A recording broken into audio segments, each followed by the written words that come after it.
సూర్యాపేటలో కాంగ్రెస్ పార్టీ కోసం కష్టపడి పనిచేసిన కార్యకర్తలు అందరూ నిరాశలో ఉన్నారని తండు శ్రీనివాస్ యాదవ్ అన్నారు.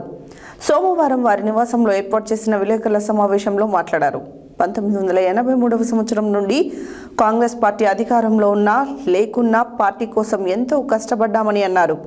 సీనియర్లకు ఖచ్చితంగా ప్రాధాన్యత ఇవ్వాలని అన్నారు. సూర్యాపేటలో కాంగ్రెస్ పార్టీ కోసం కష్టపడి పనిచేసిన కార్యకర్తలందరూ నిరాశలో ఉన్నారని తండు శ్రీనివాస్ యాదవ్ అన్నారు. సోమవారం వారి నివాసంలో ఏర్పాటు చేసిన విలేకరుల సమావేశంలో మాట్లాడారు. 1983వ సంవత్సరం నుండి కాంగ్రెస్ పార్టీలో అధికారంలో ఉన్నా లేకున్నా పార్టీ కోసం ఎంతో కష్టపడి పనిచేశామని అన్నారు. కాంగ్రెస్ పార్టీలోకి కొత్తగా వచ్చిన కార్యకర్తలు సీనియర్లను అగౌరవపరిచి మాట్లాడుతున్నారని అన్నారు. కాంగ్రెస్ పార్టీ రాష్ట్ర వ్యవహారాల ఇన్ఛార్జ్ మీనాక్షి నటరాజన్, తెలంగాణ శాసనమండలి సభ్యుడు మహేష్ కుమార్ గౌడ్లు పార్టీలో 5 నుండి 6 సంవత్సరాలు కష్టపడ్డ వాళ్ళకి టికెట్ ఇవ్వాలని, ఇప్పుడు కొత్తగా వచ్చిన వాళ్ళకి టికెట్ ఎలా ఇస్తారని అన్నారు. సూర్యాపేట మున్సిపాలిటీ కౌన్సిలర్ల అభ్యర్థుల కోసం ఒక కమిటీ వేయాలని, ఆశావాహులందరూ కమిటీ అభ్యర్థులను ఎన్నిక చేయాలని, కానీ నేనే రాజు నేనే మంత్రి అనే విధంగా స్వార్థ రాజకీయాలు చేస్తున్నారని అన్నారు. ఎన్ఎస్ఐ ఫౌండర్ లేకపోతే కాంగ్రెస్ పార్టీ లేదని అన్నారు. ఈరోజు భజన చేస్తున్న నాయకులు ఏనాడు కాంగ్రెస్ పార్టీలో కనిపించలేదని అన్నారు. కాంగ్రెస్ పార్టీలో సమానత్వం ఉండాలని అన్నారు. గతంలో యాదవులు లేని మంత్రిమండలి లేదు అని, ఇప్పుడు ఒక్క యాదవ్కు కూడా మంత్రి పదవి ఇవ్వలేదని తెలిపారు. నేను బీసీని, నాకు కాంగ్రెస్ టికెట్ ఇవ్వండి అనే వాళ్ళకి కాకుండా 40 సంవత్సరాల నుండి పార్టీలో పనిచేసిన బీసీ వాళ్లకు మాత్రమే కాంగ్రెస్ టికెట్ ఇవ్వాలని అన్నారు. సూర్యాపేట జిల్లాకు సంబంధించి అన్ని పదవులు ఓసీలకు పోతే బీసీలకు ఒక్క పదవి రాలేదని అన్నారు. తెలంగాణ రాష్ట్ర tourism corporation chairman Patel Ramesh Reddy, PCC general secretary Ravibabu, market committee chairman Koppula Venareddy, senior నాయకులు మాజీ ఎమ్మెల్యే వేమదాస్ వెంకయ్య, దోసపాటి గోపాల్, మాజీ మార్కెట్ చైర్మన్లు నేను, తూముల భుజంగరావు, ఇలా చాలామంది ఉన్నారని అందరం కలిసి కాంగ్రెస్ పార్టీ గెలుపు కోసం పనిచేద్దామని అన్నారు. మా పంతమే నెగ్గాలి, మేం చెప్పిందే వినాలి అనే విధంగా చేస్తే మన కార్యకర్తలే మనకు సరైన బుద్ధి చెప్తారని అన్నారు. నాకు వ్యక్తిగతంగా ఎవరితో విభేదాలు లేవని, నేను ఎవరితో అయినా కలిసి పనిచేస్తానని అన్నారు. సూర్యాపేట పట్టణంలో నిర్వహించిన సన్నాహక సమావేశానికి మమ్మల్ని పిలవకపోవడానికి కారణం ఏమిటని ఆయన అన్నారు. సీనియర్లకు ఖచ్చితంగా ప్రాధాన్యత ఇవ్వాలన్నారు. అదేవిధంగా ఈ మధ్యనే నూతనంగా సూర్యాపేట జిల్లా కాంగ్రెస్ అధ్యక్షుడిగా గురుపాటి నర్సయ్య గారు ఎంపిక జరిగిన సందర్భంగా వారికి కృతజ్ఞతలు తెలియజేసుకుంటూ, ఈ గత ఒక 5-6 రోజుల నుంచి సూర్యాపేట ఎంతోమంది మా కాంగ్రెస్ పార్టీ కార్యకర్తలు నాకు ఫోన్ల ద్వారా కలుసుడు, ఇంటికి వచ్చి కలిసి అన్న మరి ఏంది మా పరిస్థితి ఏంది, మేము ఎన్ని సంవత్సరాల నుంచి కాంగ్రెస్ పార్టీని నమ్ముకున్నాం అని రకరకాలు చెప్తారు. ఎన్ని సంవత్సరాలు నమ్ముకున్నారు కాదు, 1983వ సంవత్సరంలో సూర్యాపేటలో ఎన్ఎస్ఐ అంటే ఇప్పుడు వీళ్ళు ఎవరు ఏదో రకరకాలు వీరాలు కొడుతున్నా ఎవరు లేనినాడు కూడా 1983 సంవత్సరాల పరందామ కొడుకు రవిబాబు అయితే, నేనైతే, గాలిసీను, పిట్టలెంకన, పిడమర్తెంకన, పందిరెంకన, ఇదే చనిపోయిన పరశురాములు, ఇస్రాయల్ అహ్మద్, చర్చ్ కంపౌండ్కి వస్తే కెనడీ, పుడిసాన్ సెంటర్, జైల్ రఫీ, ఎడ్డమల్ల పరమేశ్వర్, పాల్వాయి, అంటే ఇట్లా ఎంతోమంది చట్టారవి ఎంతోమంది ఎన్ఎస్ఐ కోసం ఆ రోజు ఎస్ఎఫ్ఎల్తోటి, పీడిఎస్ తోటి ఎన్నో ఆటపోట్లకు ఎదిరి గొడవలకు పడి ఎన్నో రకాలుగా ఉండి కాంగ్రెస్ పార్టీ నిలబెట్టాం. మేము చేసిన కాంగ్రెస్ పార్టీలో సరే కొందరే వ్యక్తుల చుట్టూ తిరగొచ్చు, మేము పార్టీ చుట్టే దాదాపు 8 సంవత్సరాల నుంచి కూడా మేము పార్టీ చుట్టూ తిరిగాం.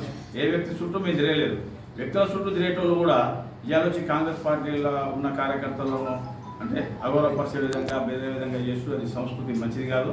ఇంకోటి కాంగ్రెస్ కార్యకర్తలు మనోవేదన గురవుతారు. అరే మాకు టికెట్ వస్తే రావా, గతంలో ఒకసారి కాంటాక్ట్ చేసి ఓడిపోయి రకరకాల కొన్ని సంవత్సరాల నుంచి పార్టీని నమ్ముకొని ఉన్నోళ్ళకు మా మీనాక్షి నటరాజన్ గారు, మహేష్ కుమార్ గౌడ్ గారు ఒకటి సందేశం ఇచ్చారు. పార్టీలో ఎవరైతే మినిమం పీరియడ్ ఒక 5 నుంచి 6 సంవత్సరాలు కాంగ్రెస్ పార్టీలో పనిచేస్తున్నదే టికెట్ ఇవ్వాలి, నూతనంగా అవసరం కోసం వచ్చి ఓటర్లకు ఎవరికి టికెట్లు ఇవ్వద్దు అనేది మా పార్టీ మీనాక్షి గారు చెప్పారు, మా ఇన్ఛార్జ్ గారు మహేష్ గౌడ్ గారు చెప్పారు. అయితే ఇది ఒక అపోహ ఏమొస్తుందంటే, మొన్న కొందరు అవసరాల కోసం కొన్ని జరిగి ఉండొచ్చు. మన మున్సిపల్ చైర్మన్ ఎన్నిక విషయంలో సరే వేరే మా పార్టీ అభ్యర్థులను ఓడగొట్టి వేరే పార్టీకి నుంచి గెలిచి రాదు, వేరే పార్టీ నుంచి గెలిచిన తర్వాత కూడా మా పార్టీని వదిలిపెట్టి వేరే పార్టీ నుంచి గెలిచి సరే మన చైర్మన్ విషయాలు ఏం జరిగిందో అది అందరికి తెలిసిన వచ్చేదే. సరే కాంగ్రెస్ పార్టీలో సరే సక్సెస్ అయిందా కాలేదనేది ప్రధానికైనా తెలుసు. అయితే మళ్ళీ వాళ్ళే వచ్చి ఇలా మాకు కావాలంటే ఆ రోజు మా కాంగ్రెస్లో ఆ వార్డులో ఓడిపోయి ఈ రోజు వరకు పార్టీని నమ్ముకొని మా కార్యకర్తలు ఎంతోమంది ఉన్నారు. నేనేమంటా అంటే ఇప్పుడు ఏదో ఏకపక్షంగా నిర్ణయం లేకుండా అందరు చేసి సమన్వయం చేద్దాం.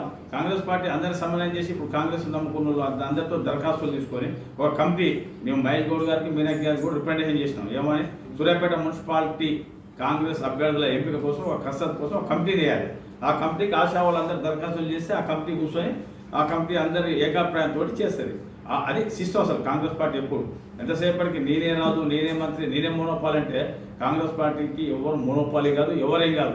స్వార్థపూర్త రాజకీయాలు చేస్తున్నారు. కాంగ్రెస్ పార్టీకి ఎప్పుడు కూడా వాళ్ళతోటి కాంగ్రెస్ పార్టీ ఉనికికే ప్రమాదం. కాబట్టి ఇలా కాంగ్రెస్ పార్టీ ఉనికికి ప్రమాదం జరిగింది. ఎందుకంటే ఇలా తెలంగాణ యావత్ తెలంగాణలో విపరీతమైన గాలి వచ్చి సూర్యాపేటలో కాంగ్రెస్ పార్టీ ఫస్ట్ నుంచి కూడా ఉమ్మడి అంటే నల్గొండ జిల్లాలో సూర్యాపేటలో అవుట్ రైట్ కాంగ్రెస్ ఉండే. ఎందుకంటే మా పెద్ద మనుషులు అట్లా తయారు చేసిన కాంగ్రెస్ ఇవాళ మొత్తం రాష్ట్రం మొత్తం ఒక గాలి ఇచ్చింది, మా జిల్లా మొత్తం ఒక గాలి ఇచ్చింది. అయినా సూర్యాపేట మనం కోల్పోవచ్చిన పరిస్థితి వచ్చింది. ఎందుకు? అది మన అనైక్యత. కాంగ్రెస్ పార్టీ కార్యకర్తలు ఎంతో గుండె ధైర్యంతో చేశారు. కానీ కాంగ్రెస్ పార్టీ అంటే అభ్యర్థుల ఎంపిక కసరత్ కోసం పెట్టిన మీటింగ్లో నన్ను పిలవకుండా నాకంటే గొప్ప నాయకులు ఎవరు మన డాన్స్ కూర్చున్న వాళ్ళు అంటే మీ జాగిరా. కాంగ్రెస్ పార్టీ అంటే ఎవరు ఇష్టం వచ్చాడో అది చెప్పకపోతే ఆ జీవులు కానీ మీ చేతులు కట్టుకొని మీకు బానిసలమా? కాంగ్రెస్ కోసం పనిచేస్తాం, కాంగ్రెస్ కోసం బానిసలు అవుతాం. కానీ కాంగ్రెస్లో ఉండి కాంగ్రెస్లో తాబేదారుగా పనిచేసి పార్టీ కోసం ఏదో సులభాల కోసం పనిచేసి ఏ నాయకుడికి మీరు తాబేదారులం కాదు.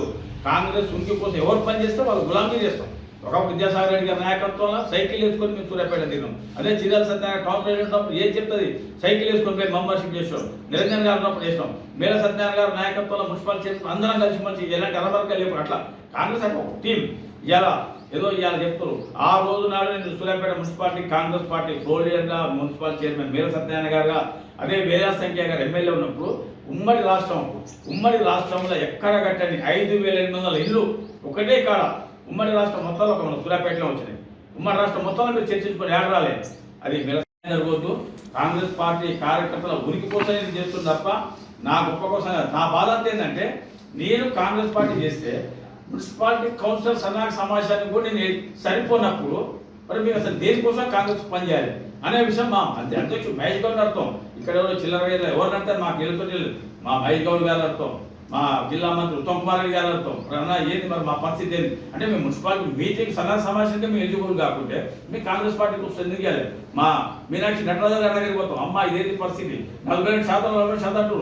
42% ఇస్తున్నామా పక్క పెట్టండి ఇస్తామని మీరు చెప్తున్నారు, మేము ప్రజలకు చెప్తున్నాం. ఆ 42%లో సూర్యాపేట జిల్లా అధ్యక్షుడు ఒక బీసీ ఉంటే బీసీ గారిని కూడా మీకు మరి ప్రత్యేకంగా బీసీకి ఏమి ఇచ్చారు? 42% ఇస్తామే. మరి 42% మనం బీసీకి ఏమి వేయాలి? బీసీలకు మేము 17 బీసీసీలు ఇచ్చాం. 17 బీసీలు ఎవరికి ఇచ్చిన ఎవరో వేరు వచ్చిన వాళ్ళని యుద్ధం చేసుకుంటారు తప్ప మనం ఇలాంటి చిల్లర రాజ్యాలు పనిచేయాలని చెప్పి